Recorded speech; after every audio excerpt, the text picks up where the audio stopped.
Welcome, guys, to the Tea Drop, where the brew is strong and there's lots to talk about. Today, we're not talking any gossip crap.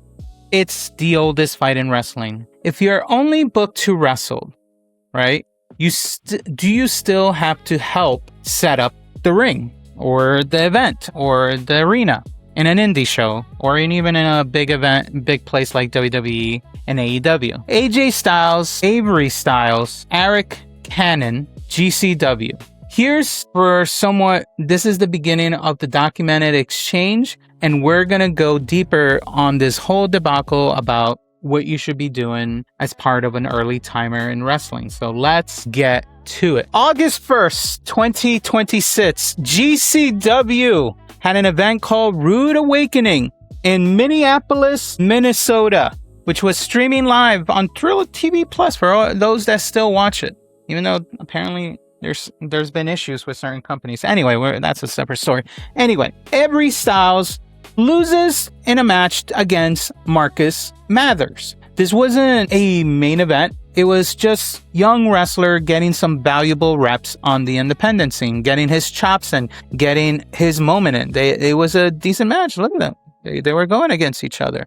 I mean, I don't know how much I can play without getting copyrighted, but he wrestled against him. He lost. And what Natalya later praises the match on the Wrestling Classic, she says that the loss showed that Avery was willing to pay his dues instead of walking into wrestling and expecting to be pampered. And then because of that statement, Eric Canon enters the conversation. And Canon, I apologize, is a Minneapolis native, right? He is a longtime veteran of the independent scene in wrestling. And he comments, as you can see on screen right now, that he says, and I quote, "As someone who watches this kid skirt away from helping with a single thing at this very show, I just like to say, LOFing. Canon is claiming that he was physically there and personally witnessed Avery refusing to help.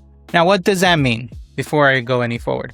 Now, if you guys haven't seen a indie show, it's very easy to witness this in an indie show more than a live WWE or AEW event. During indie shows, for the most part of the training, especially at schools promotions, you, as the wrestlers, the refs, even the announcers sometimes help set up the ring. They help set up the ropes, the mat, everything. They bring it back up. They set up the barricades, so on and so forth. It's part of the camaraderie of wrestling community within them. So it's all part of the thing. Even some of the biggest refs in WWE help set up the ring. Even after all these years, they do it. It's just a common thing. And apparently, according to Eric Canon, he didn't help at all. And then AJ Styles responded to this. So here we go. Here's the full comment from Fightful, where Natty says Avery Styles wants to pay his dues. I was able to go to GCW yesterday. This was on August 8th. So she went to the August 7th show, I guess,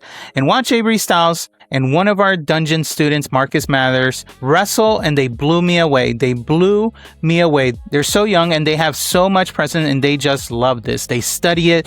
They think about it. They eat, sleep, breathe, fight, scratch, claw, and want this. So after their match, I went up to Avery Styles and Marcus Mathers because Marcus already trained with us in the dungeon. I was like, man, Avery, I would love to get you in the dungeon. That's a big statement from Natalya to make, because I just love his passion. I could feel his passion pouring through his soul, and I loved in the match. That was a weird statement, how she wrote that.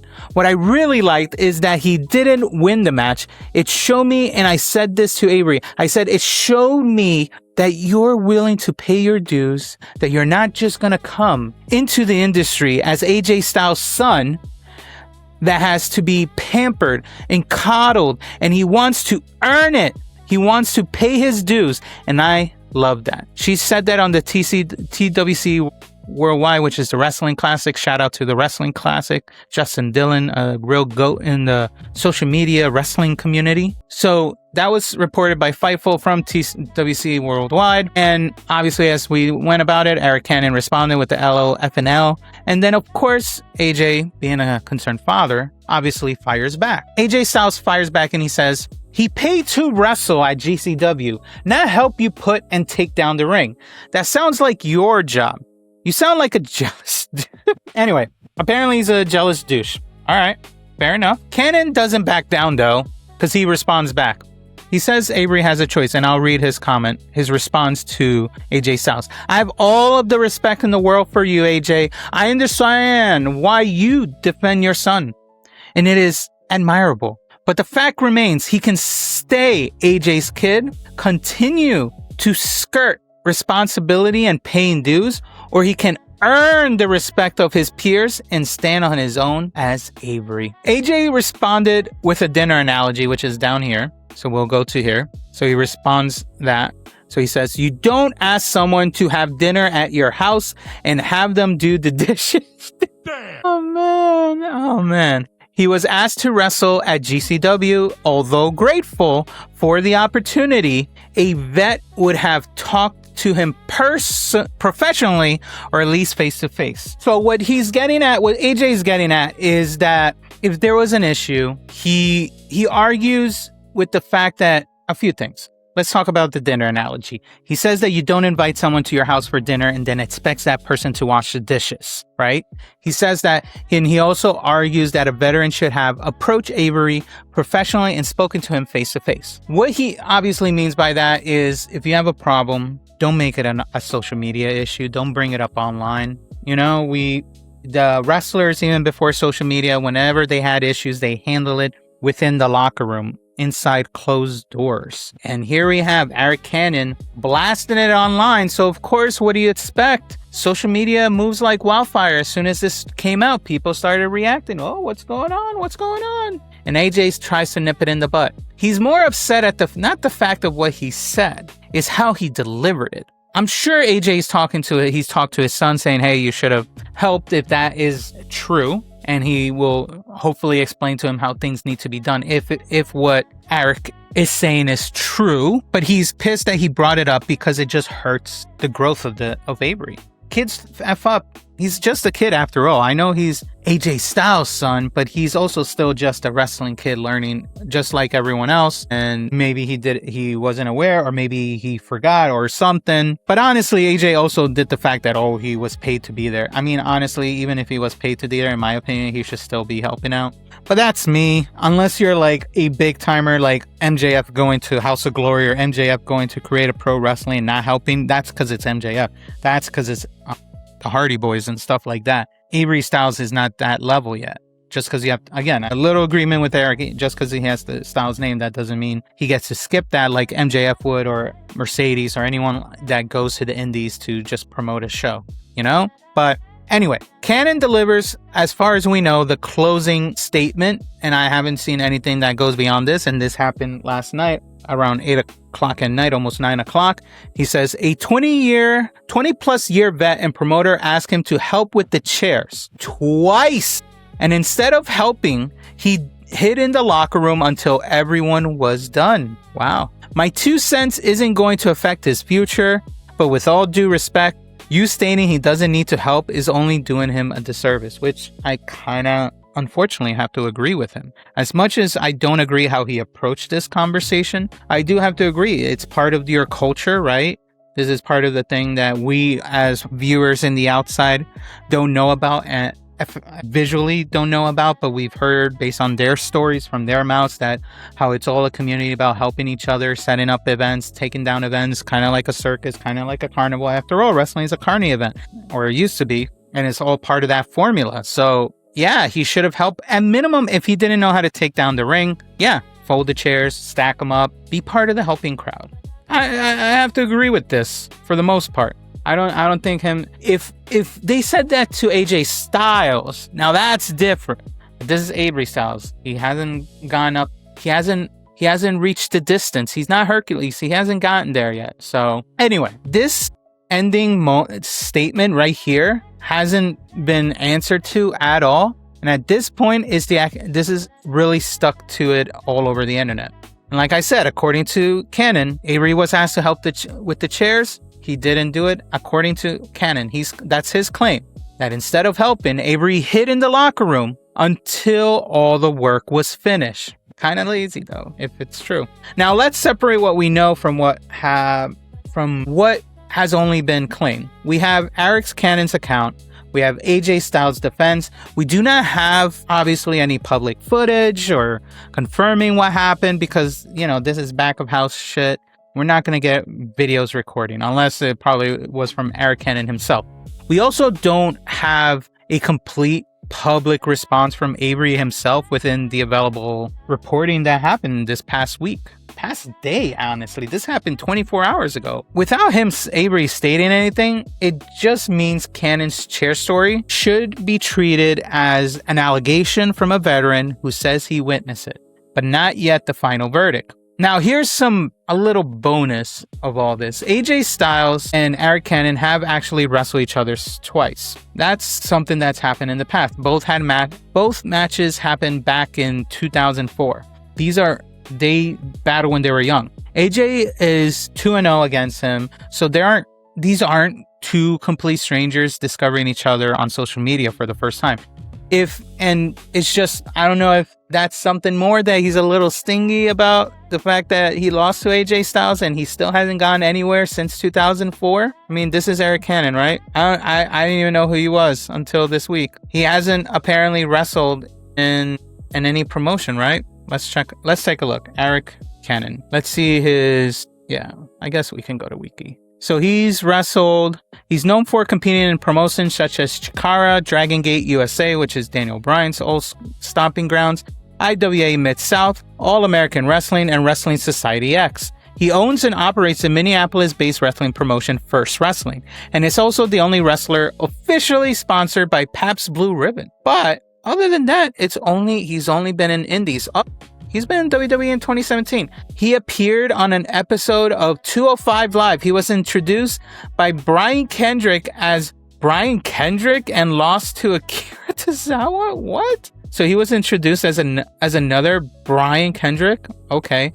And then he was part of All Elite Wrestling. He had 2 matches in All Elite Wrestling. First was June 5th, where he teamed up with Kevin Blackwood in a tag match against Eddie Kingston and Penta, and lost in Dark Elevation, which is, he still didn't appear in a big show. The biggest show he appeared on the big leagues, I guess, is, if you want to label it as such, is 205 Live.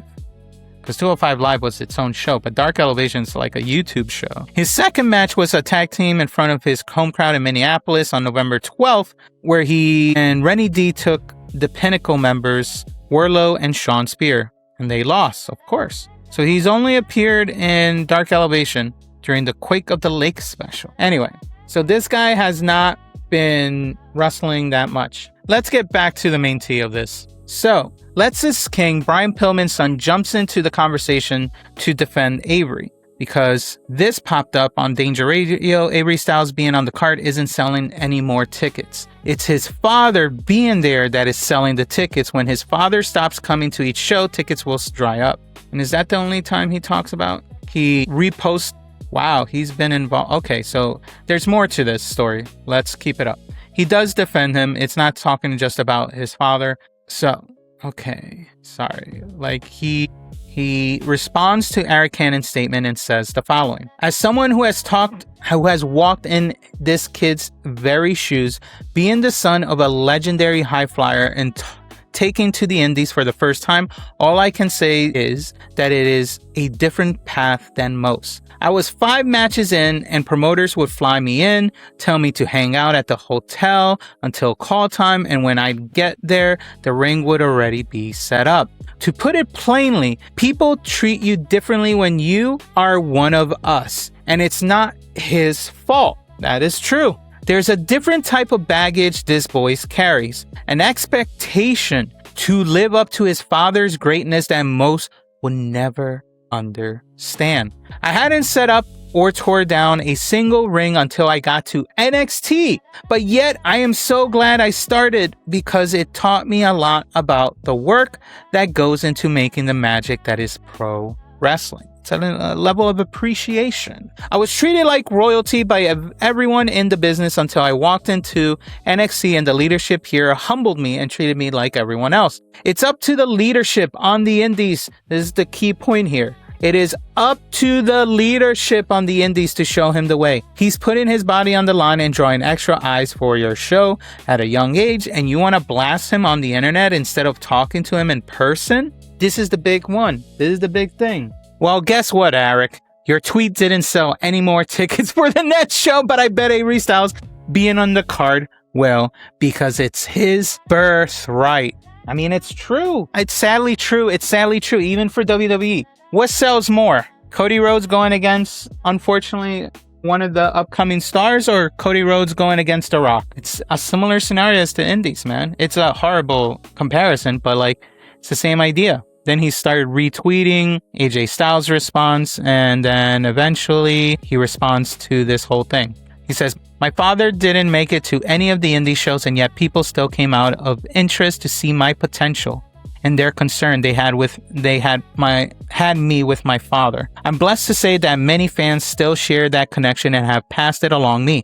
It is, however, a blessing that can sometimes be a burden." And he's responding to the fact that they're saying the only reason those tickets are selling fast is not because of Avery, it's because of the AJ Styles showing up, which could be true, but it could be also the fact that they're interested in seeing the Nets' potential greatness. Anyway, like I said, King says that promoters flew him in and instructed him to just wait in the hotel. It's not him not wanting to go, it's the hotel, the promoters telling him, "No, just relax. We'll call you when we're ready to have you on the show." But he did admit that it didn't help him, that him not helping setting up and tearing down didn't help him when he got to NXT, because it eventually humbled him. So he took his shot on Canon, and then according to Canon didn't sell extra tickets, and it's just a laughing stock at this point. And that's the first issue. The second issue is independent wrestling culture versus WWE culture. Now, what do I mean about that? On many independent shows,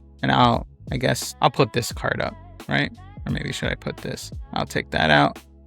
All right, we'll do this. On many independent shows, younger wrestlers help stack chairs, build the ring, and load the vans if they're in a remote location. That is almost the unpaid internship of professional wrestling, if you think about it.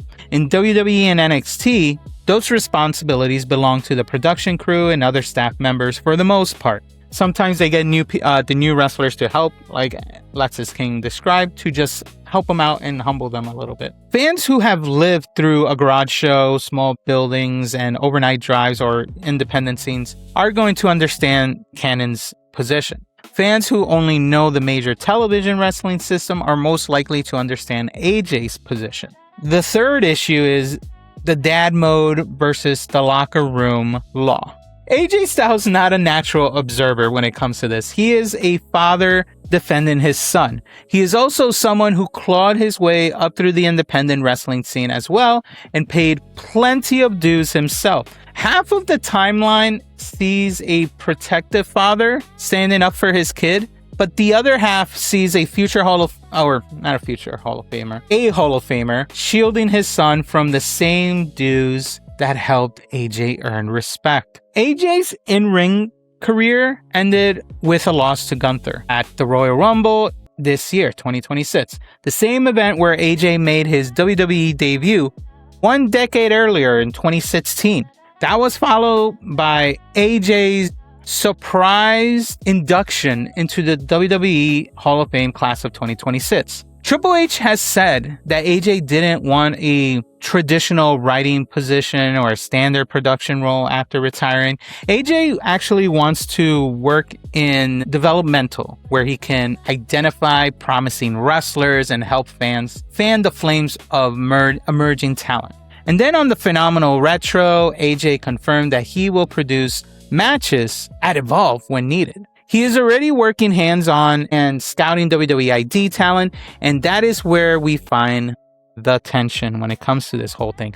WWE using AJ Styles as a bridge to the next generation is smart, but the moment AJ's actual next generation, his own son, receives criticism on the independent scene, AJ goes into full dad mode, man, on social media, and rightfully so. Someone called his son out.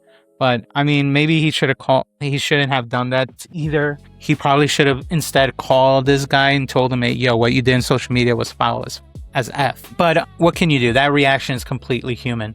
But it could become a brand risk if every Avery Styles booking turns into AJ Styles versus the independent wrestling world. Now, my read is that WWE's handling of AJ Styles as an asset is obviously perfectly fine. What hasn't been handled well is probably the optics at this point. AJ Styles is supposed to help mentor WWE's next generation at Evolve, as far as we know.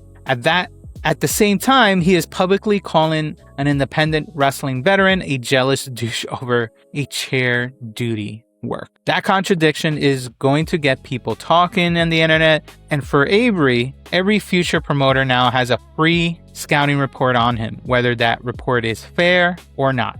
The answer isn't another social media war. The answer is just quiet work rate. Help out, Avery. Wrestle your match, Avery. Build a positive reputation, Avery, and leave people with absolute no screenshot fuel empty. Don't let them shoot at you because they're going to be watching you from here on out until you make it to WWE. They are going to watch your every freaking move, whether it's positive or negative, but they will fan the negative much quicker than the positive. So for AJ, and I'm sure AJ knows this, and for him, protect your son offline is first. The whole dinner and dishes analogy was hilarious and clean for the most part. It clearly explained his position when it comes to this. Calling Canon a jealous douche might generate engagement when it comes to social media, but it also damages the mentor image AJ still needs to have at Evolve. Because again, it's the whole professional manner. If you react that quickly on that, what are you going to do at Evolve? Now, as for Canon and the other independent veterans, if the chair story is completely true, the private conversation AJ suggested probably would have accomplished much more than a public call out. Hell, if Avery doesn't listen, call AJ. Call AJ Styles. Don't make it an internet thing. Call AJ Styles. Hey, call daddy. Say AJ Styles is not doing his job. Say to AJ that Avery is not doing his job as part of the independent scene. You know he's going to talk to him. Pull the young wrestler aside. Explain the expectation as an indie wrestler. Give him an opportunity to correct the behavior. He's still young, guys. If Canon's story is incomplete, though, the internet has already held its trial and deliver its verdict anyway. So here's the central question when it comes to this whole story. If you're booked exclusively to wrestle, are you still responsible for helping set up and tear down the venue? My call personally, it would be when it comes to a strict contractual reading, you can say AJ Styles, right? If Avery was hired only to wrestle, then that was the job he was paid to perform.